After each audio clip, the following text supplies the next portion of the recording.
Welcome to the newest episode of Wilder Wolves Hall of Fame Mode Fandom. My name is Wilder Adams, and today I am joined for the second official episode of Wolves Fandom Friday by two really cool people, Tim Garrison and Calvin Roche. And first of all, guys, before we get started, how are you guys doing? Happy Friday. I'm doing well. Looking forward to recapping this Summer League action here. Oh, yeah, Hey, man, that's going to be fun. doing good. Yes, Thanks sir. for inviting me. Yeah, of course. And of course, before we get started, this is the day after NBA Summer League Game 1 for the Timberwolves and beating the Pelicans in a pretty interesting yet entertaining style. But before we get started, I would love to ask you, because I do this every single episode, I want to ask you guys your Hall of Fame moment as a Minnesota Timberwolves fan. Just a moment that stands out to you, whether it's a really fun time or a really funny time that represents the Hall of Fame fan mode motto, whatever comes to your mind. But Tim, I'm going to start with you. What was your first Hall of Fame moment? Oh yeah. Uh, in college, I used to always make this bet with one of my roommates where every year I'd bet $100 that the Wolves would make the playoffs. I had so much belief in Maple Jordan, Andrew Wiggins, and every year I was left disappointed, which made the play-in game with Anthony Edwards out-dueling Paul George a couple years back in his second year. And specifically, the moment that I kind of felt was the official kickstart into this new golden era was that dunk that he had in the fourth quarter. To take, I think it was to take a 3-point lead. But it just kind of felt when he put that thing through the hoop, all the stink of everything post KG just kind of washed away. So that was a legendary moment. I get it's a play-in champ, but that one was really cool for me. Well, the obvious answer would be the game 7 against the Nuggets, but I was at the Cat 63 point game 2 years ago, and I think that was really cool to see him go off for like 44 in the first half.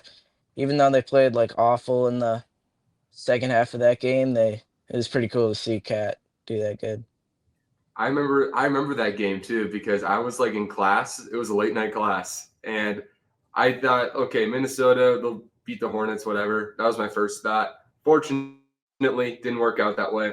But I remember just going to my phone, and it's like third quarter, and he has 36, and I was like, okay, this is one of the Cat ones. That was, I think Cat had two 60-point games as a Timberwolf with the Spurs Yeah.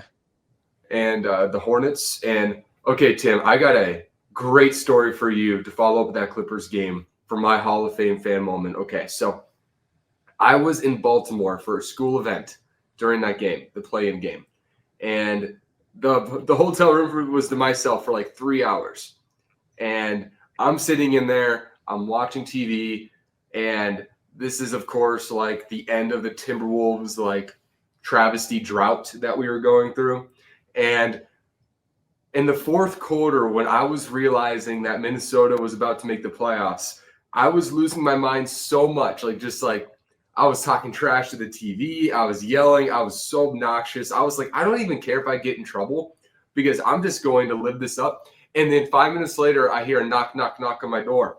So then I walk out and open the door, and it's the cops.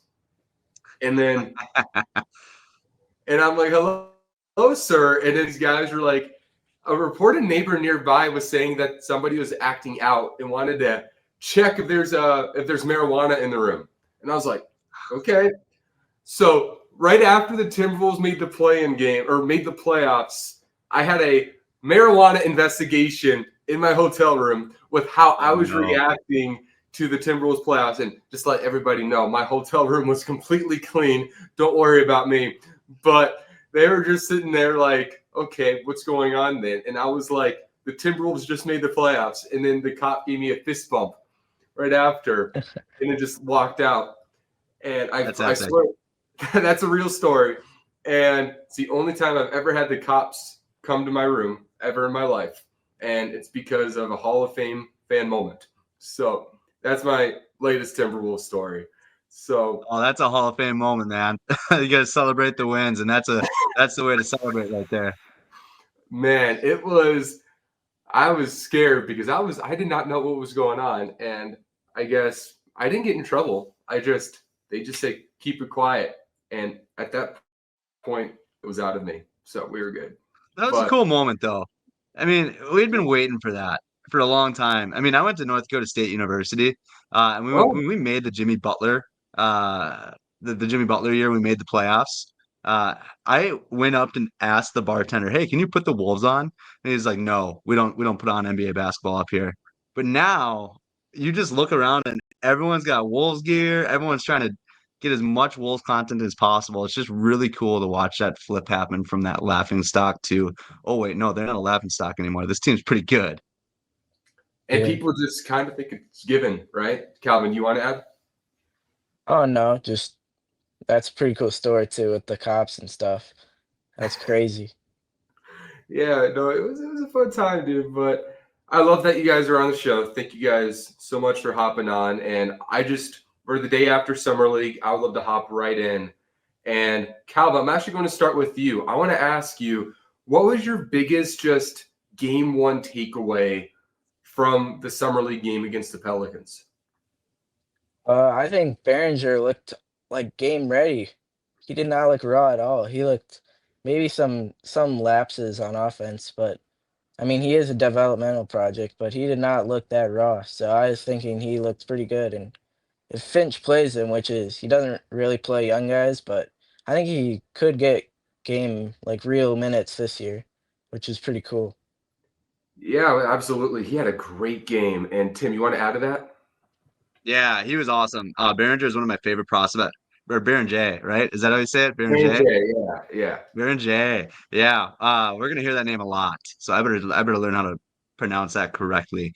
But he was one of my favorite prospects coming in. It was kind of funny. We had a gap between the Lakers series and the second round Golden State series. And I took that time to kind of like, all right, who could we actually take with 17? At that point in time, he was projected in the second round. Nobody really knew who he was. And I'm thinking, man, if we could get him at 31, that'd be a win. And then he just kept on showing out his athleticism at the combine. And next thing you know, it's like, ooh, we may not get him at 17. So super thrilled. I thought he showed a lot of polish and timing. I mean, I think he struggled a little bit with the speed of Fears. I mean, that's the first time he's faced a guard like Fears. So I think it's all stuff that's fixable. It's all stuff like positioning. And that's the dude just picked up a basketball in 2021 for the first time. So I'm not really concerned at all. Those are just in-game reps that he's going to get a ton of in the G League. And I agree with Calvin. He might be further along than we think. We might see him this year, which is, I would say, a massive win for a developmental project like that. He's a freak athlete. That was the first thing that just stood out. And not only he was a freak athlete, did you guys find just like the timing of his defensive just blocks and just the navigations when playing Yeah. drop and playing high? It didn't look like a guy who's played basketball for 4 years. No, no. I mean, he's raw a bit. Uh, there's some little positioning. I think he got scared of Fears, so he's playing a little deep in the drop coverage, which I can't blame him if you get blown by one time. Uh, but that's going to come with experience. He showed so many things. Like he showed the basic ability to dribble off a backside and just take an open lane to the rim. Sure, it didn't turn out very well with Misi stuffing him, but just the fact that he did it. And the push shot on the baseline, he looked pretty comfortable screening, and Rudy's going to help him clean that up. I mean, Rudy's about the best person you could have him learn from. So I thought it was a really encouraging display, and it was beyond what I even expected. So really happy from what I saw from Beringer. Yeah, on offense, he has that like touch from like a little bit far out that like Rudy does not have at all. So it'd be good to have him, have Ant like dump it off to him and hit like floaters in the post. So that's good. Zone buster. We could use one of those. I love that point too, Calvin, because he's got good hands, like legitimately very good hands. We saw that defensively, but offensively, he caught everything. There were no issues handing it off, lobbing it up. He hit that, what was it, that 6-foot push shot from slightly Yeah. outside the paint. I mean, he showed some variety for sure. Mhm. Yep, and yeah, Beringer, I'm going to ask you guys to follow up on Beringer. do you guys actually think that he's going to have a rotation spot at this point next year? Way too early prediction. You know, I think the best thing for him is to get 30 minutes of basketball a night. Now, you're going to have to balance that. You want him practicing against a Rob Dillingham, people that are really quick and talented and getting that chemistry down. Uh, but I would like to see him start the year kind of doing what Terrence Shannon Jr. was last year, practicing with the team, but also getting 30 minutes a night in Iowa. But if he's going to be ahead of schedule like he's shown he might have the potential to be, it's not out of the question. Now, this is one summer league game, so we'll have to see if he can continue to do it and stack some performances, and then continue that momentum to training camp. But it's not out of the question whatsoever. And Finch even admitted on the broadcast he's going to play 9-10, so we're going to hold him to it. I know Twitter is going to come after that statement. Yeah, Finch doesn't play young guys like Rob we saw last year. Started to play Shannon Jr. at the end of the year, but I think he could get like play a role like Terrence Shannon did in like that second half, kind of like 10 minutes, like every other game kind of stuff. But like, I think it'd be better for him to just develop more and just, you know, yeah, practicing against Rob would be really good for him because Rob's one of the quickest and like shiftiest people in the league. So if we get this perimeter defending down, that would be great. It's a good problem to have too, right? Because you have, like you said, Tim, 9 to 10 who are, said to be in the rotation next year. And there's at least 3 or 4 young guys chomping at the bit when you're looking at Rob Dillingham, Terrence Shannon, Jalen Clark, and you can argue Leonard Miller and or Joan Beringer. And what helps me with the Beringer pronunciation is that the French don't usually say like their last letter of a word. It's always silent unless it's like a k sound. So for me, like Beringer, like that helps me a lot. Just for people who are listening, the French usually don't like CLF or K's being or anything other than CLF or K's being pronounced at the end of words for the Beringer pronunciation. And I love that point that you made, Calvin, because there might be opportunity for him second half of the year or early in the year if he's ready, because nobody questions Terrence Shannon was ready last year. He proved that. But even he didn't get playing time. But when the opportunity came out second half of the year, he showed up. And Beringer, if the opportunity comes and he keeps proving himself, maybe that moment happens even faster because it doesn't hurt to have 48 minutes of rim protection if you can get there at some point. And I want to transition this to the Terrence Shannon conversation because 20 points, 6 rebounds, 9 assists, was dishing the ball. Tim, what were you thinking when watching Shannon? I was thinking, oh my gosh, he might be our J-Dub. That's a little bit dramatic, but the one aspect that I think always separated Jalen Williams from Terrence Shannon Jr., a little bit older prospects coming out, but polished college basketball players, was that J-Dub always had that sense and feel for the game. He was a better playmaker. And not saying that Terrence Shannon Jr. is going to be J-Dub. He's got a long ways to go before he's there. And he's even older than J-Dub. But the fact that he's flashing a little bit more playmaking upside and feel for the game, finding open guys, willing to make that pass is really encouraging. And this first summer league game was kind of a slop. There were a lot of whistles. It was physical, really tough to find a rhythm. But I was really happy when he was not making shots. He still pressed the issue, and he was finding open guys, making plays for his team, and really being effective while not having an efficient game in that first half. Yeah, I think he looked like a vet out there almost, like running the point, running the offense and stuff, getting to his spots. He looked ready to take almost all of Na's role. If he like, I think his defense has to get better, but to fully replace Na, and based on his 9 assists, it looks like he could run a little point too. I love that point, Calvin, because I was about to ask the question because I had a tweet yesterday that people are responding to in a lot of different ways.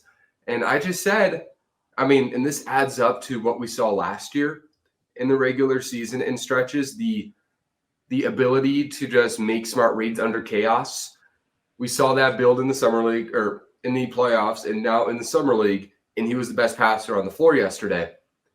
I think there's a world where maybe Terrence Shannon is the backcourt mate next to Anthony Edwards as soon as next year. Because if Terrence Shannon has enough connective passing, I don't think you need like this true point guard next to Ant when he's have the ball as much as you hope. So what do you guys think of the idea of Terrence Shannon being the starting shooting guard next year? Calvin, Yeah. Oh yeah, go ahead, Calvin. Sorry about that. I think it would be better to get like a bridge point guard or someone that could run the role, but I think it would be great to have him come in and play next to Ant. I think they would mesh really well together because they both can shoot and drive, so driving kicks would be really good. It's very similar to what Calvin was saying. I think what you really needed this Timberwolves team against that Oklahoma City team in the Western Conference Finals was another person that could put the ball on the deck and attack. You just need someone to be fearless out there and get the defense starting to shift and collapse. And that's just going to open up a lot of ball movement opportunities. Yeah, you'd like to have a legitimate point guard, and hopefully Rob Dillingham can end up being that organizer who can put pressure on the rim. But what we're seeing from Terrence Shannon Jr., he looks like he could be a backside playmaker and really put that pressure on the defense to collapse. So then you can get Ant to relocate, know he's going to have wide open shots when the ball swings back to him. And that little sliver of dynamic duo being added to the Timberwolves could be a massive factor and improve ball movement and shooting that offense up the rankings.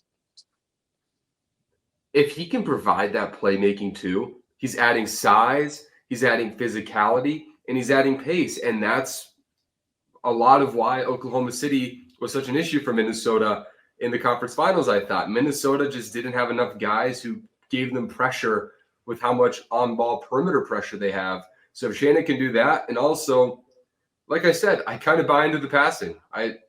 Last year when watching him, I didn't watch every Illinois game in college, but watching him in the NBA, his passing was better than I thought. I thought, whoa, this guy plays fast. He plays one speed.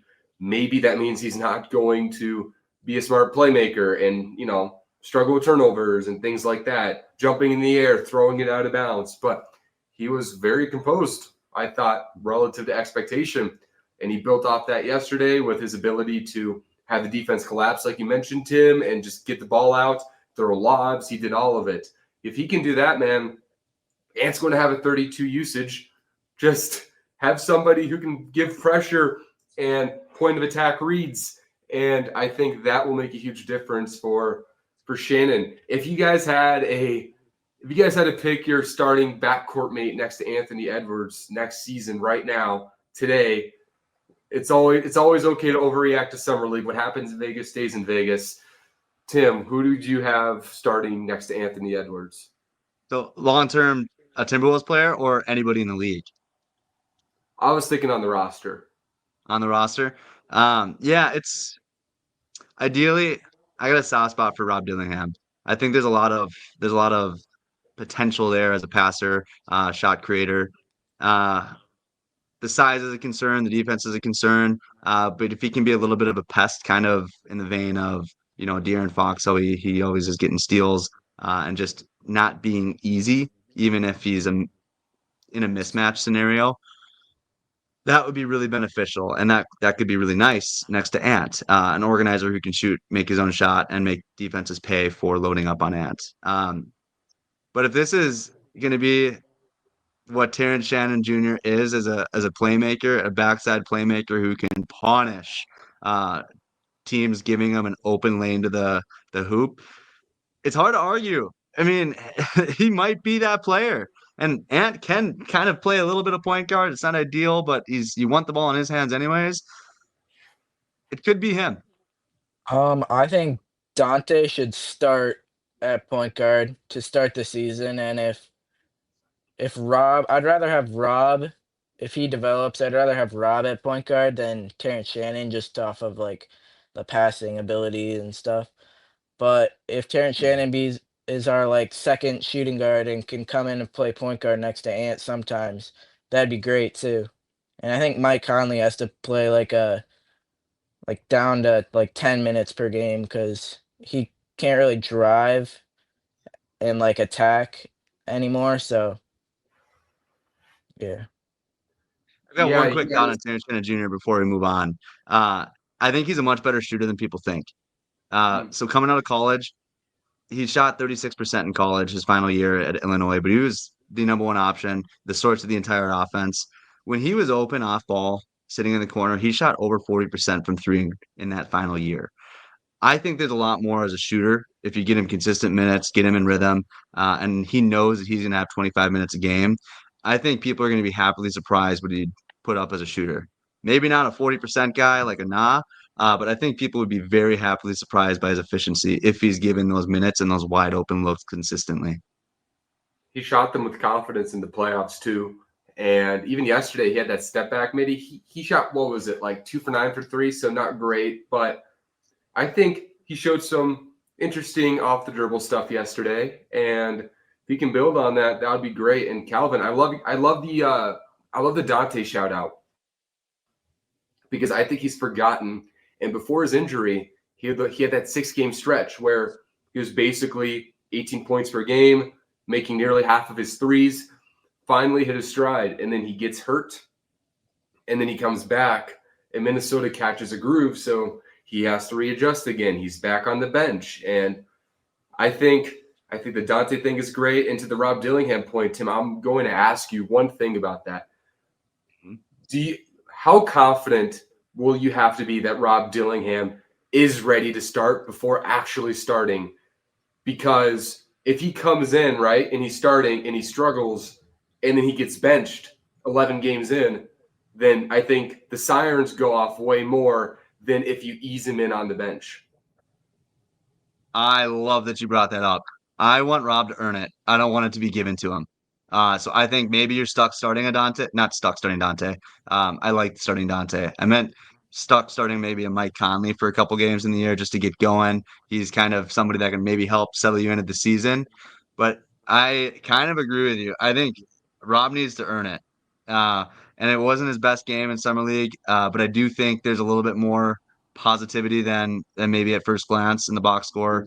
Um, but he's gonna have to earn it and show that he has enough talent and he's enough of a bucket getter and playmaker that you can overcome some of those defensive uh, inefficiencies and spots that he struggles in.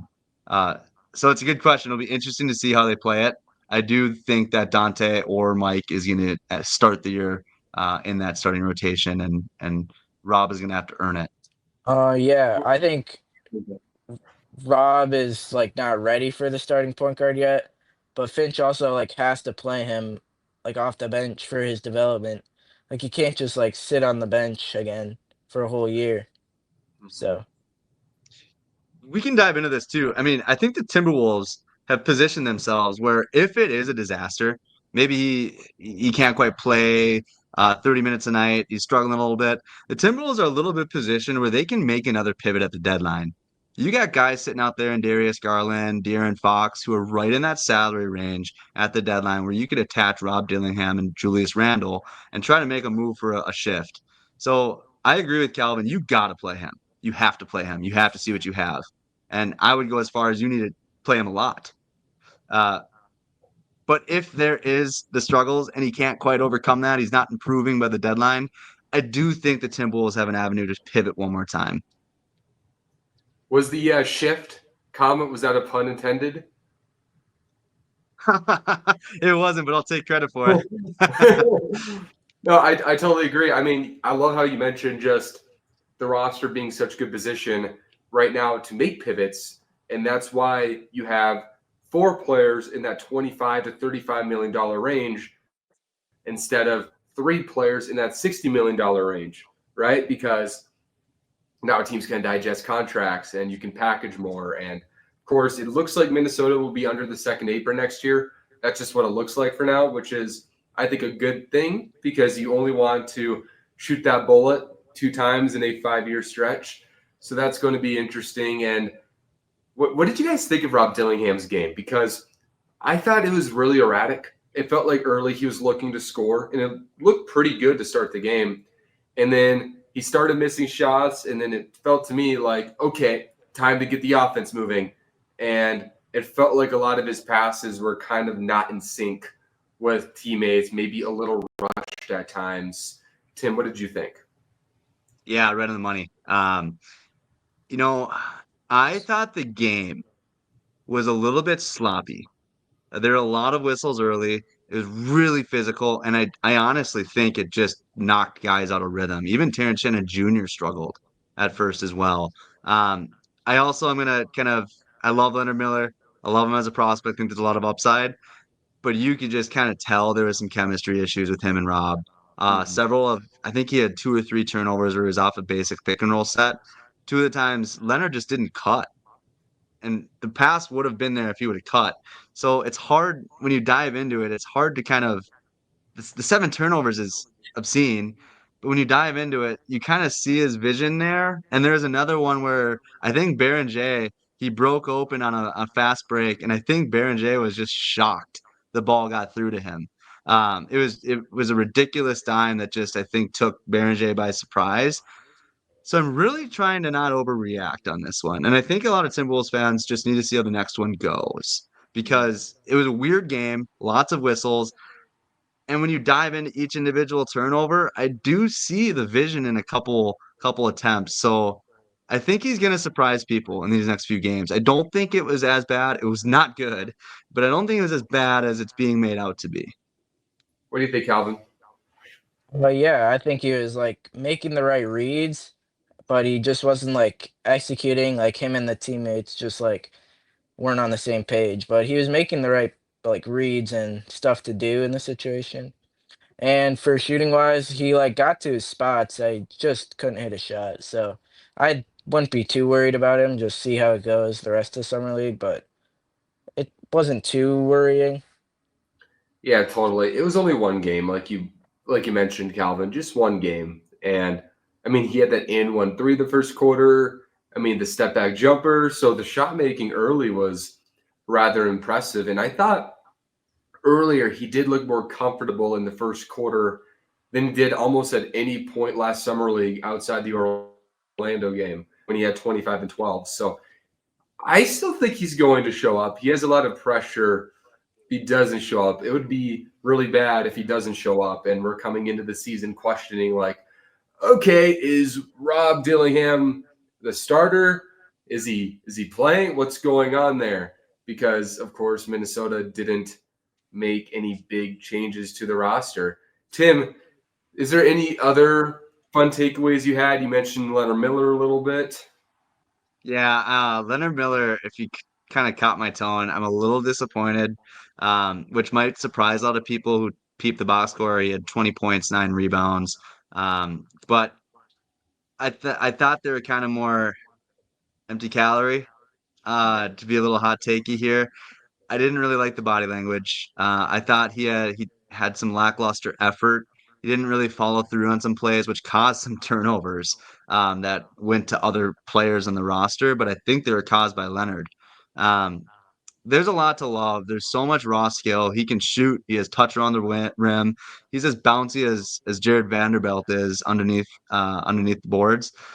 So there's so much to like, but I'm really starting to get scared of this consistent red flag of lack of effort, maybe not the best body language, and not following through on both ends of the floor. He's not going to play under Finch with those, no matter how good it is in the G League.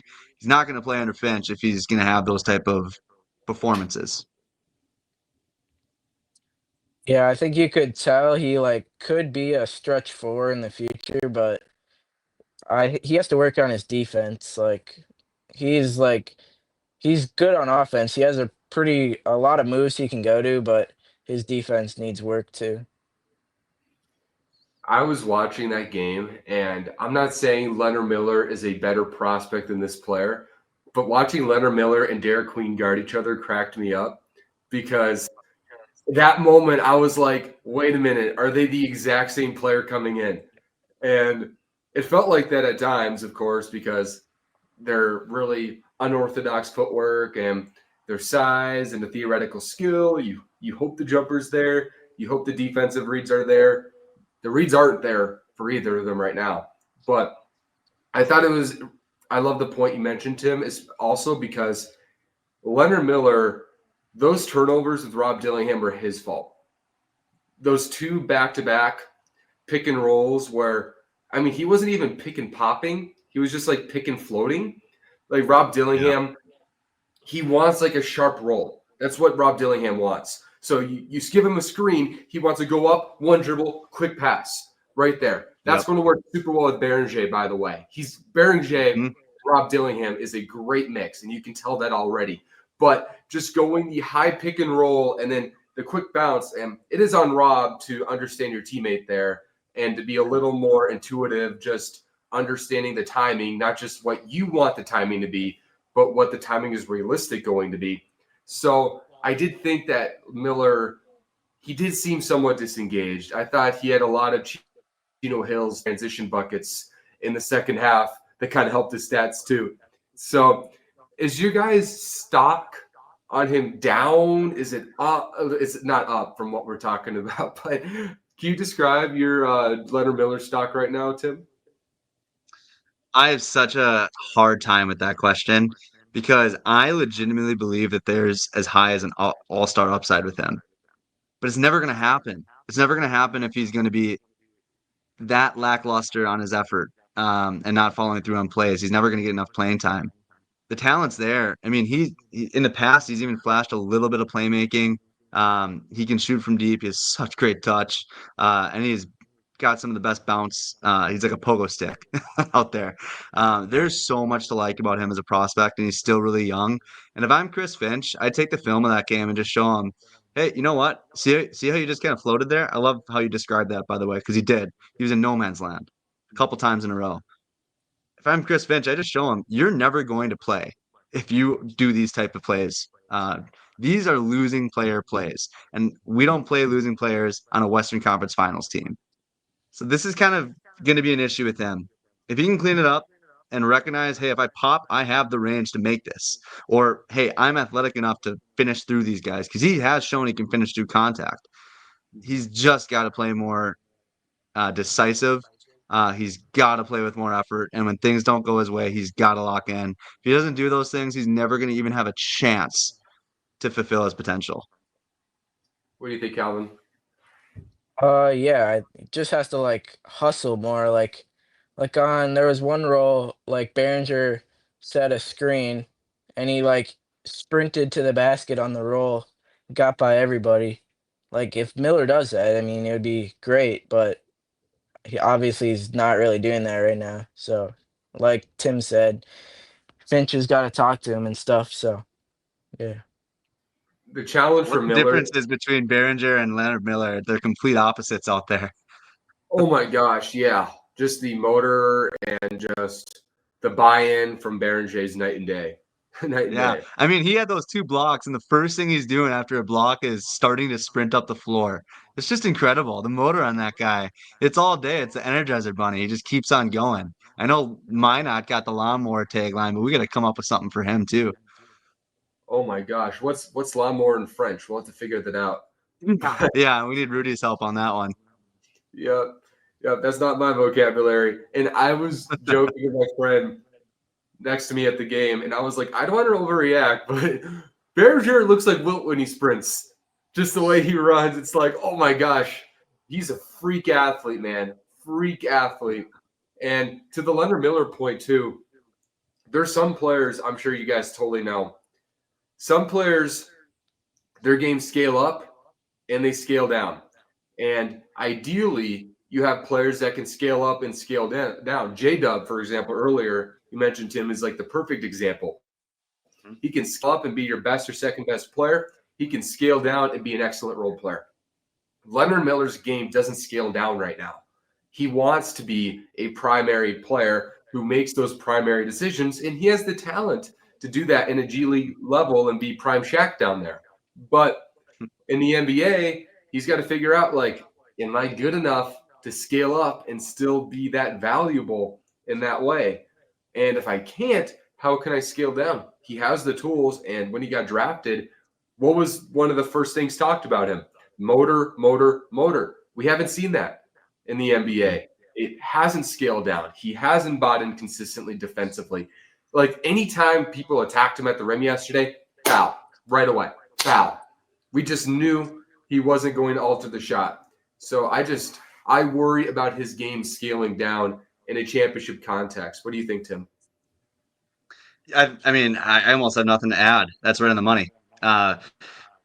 He just doesn't do the little things right. And then that's a huge problem in carving out the role. He's fighting for a 15-minute a night role. You're not going to be getting a ton of shots to maybe make up the bad in a 15-minute a night role. So you got to become an expert at rebounding. You got to become an expert at having crisp pick and roll sets or pick and pop sets and just doing the little things. And he's not doing the little things. And I think he's putting up these stats thinking, oh man, I'm the best player out here. I should be getting minutes. But I don't think it's registering at this point that that's not what we need you to be successful in to get minutes. So it'll be interesting to watch play out here. Yeah, I think he obviously like wants to be the 15-minute off the bench guy, but like Terrence Shannon Jr., how he like provided an energy spark, like he won't do that. Like he has to do that to be able to play, you know? Yeah, absolutely. And summer league is a fun time because it's always only one game. And I just want to make the point. Beringer's first summer league game, 11 points, 8 rebounds, 7 blocks. Cooper Flag, 10 points, 5 for 21. Like the debate might be over there. But also Cooper Flag's first 2 minutes, he had 2 bricks. Beringer had 2 blocks.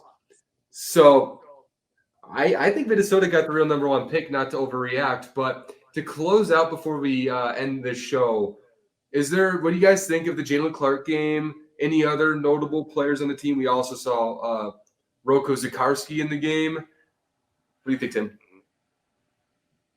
Yeah, I thought Jalen Clark's layup was hilarious in front of Chris Finch. He even like responded. He quote tweeted Johnny K's tweet about, "Oh, that was the most important layup Jalen Clark has ever made." I was like, "Yep, that was." So I thought it was just he's not a guy that's gonna pop in summer league. He is just such a role player, and he does those things really well. Um, so he did it exactly what I expected. Just solid. One quick thing, somebody that really impressed me was Jamal Cain. He was great in transition. He's got some size and he was pretty quick. Loved how he moved his feet defensively. He's kind of somebody we currently have 2 centers on a 2-way. Maybe there's a competition brewing between Rocco and Jesse Edwards. But if you're not going to carry 2 centers, and I think they probably should only carry 1, maybe this Jamal Cain as a wing could emerge here. So definitely watching him as somebody who could potentially keep on impressing and taking a 2-way spot. Yeah, he did pop. I totally agree with that. What do you think, Calvin? About Rocco, he barely played, but that warm-up video of him like shooting threes and stuff, if he like even becomes a decent shooter at whatever he is, like 7'3", that would be a steal for the like 44 first pick, I think he was, or something like that. I mean, that'd be a steal if he's 7'3" and shoot. So, yeah. Massive human being. Like in person, you're at the games. And I mean, he was standing next to wings and they're going to like near his bicep. And I was like the Zach Yee, Victor Wembanyama height stuff, that's real. He's that tall. And he had that alley-oop too. He had that alley-oop. Didn't play a lot, but he did get a bucket. And, I thought he was adjusting to the speed of the game a little bit. I thought the game looked a little fast for him early. So something to look out for, but first game, summer league for all these kids. And, yeah, I also, Tim, to your point about Jalen Clark, is his game, speaking of scaling, it's going to scale small to medium. It's not going to scale high. It won't scale high in summer league either. Just the only thing is hit your spot up threes, and he didn't really do that yesterday. But if he's hitting his spot up threes, man, Minnesota's got a lot of questions next year as they jump into the rotation. Before we end the show, guys, Calvin, or start with you. Any final thoughts? No, I mean, the game was really sloppy, which is expected from a summer league, but overall, most players played good and showed potential. So, yeah. I'm looking forward to seeing how this shakes out here. We have a lot of talent. I don't think we played that well. So I think this is a team that could really, maybe compete for the Summer League championship. So something to keep an eye on here. Where would a Summer League championship, guys, rank among the best moments of your Timberwolves fandom? I mean, 5 years ago it would have been pretty high. I think it might be top 10, honestly. Did the Tyus Jones team, did they win the Summer League championship that year? Or did they just No, make they lost to Denzel Valentine on the Bulls. I think he sunk a last minute three or something. I don't remember. I remember we lost though to Denzel Valentine. Minnesota teams can't even win the Summer League championship, bro? This is tough.